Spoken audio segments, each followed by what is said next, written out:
Infeksi COVID yang pernah terjadi, seyogianya mengajarkan kita perilaku menjaga kesehatan paru-paru dengan cara menggunakan masker secara rutin, terutama yang sedang mengalami batuk pilek sehingga tidak menularkan kepada sekitarnya.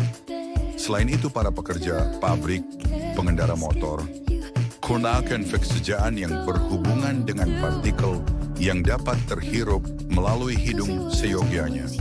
Rutin menggunakan masker untuk menjaga kesehatan paru-parunya. Ayo tetap pertahankan perilaku menggunakan masker ini untuk kesehatan paru-paru Anda. Gunakan masker yang kami rekomendasikan. Salam sehat. Birds of a feather, we should stick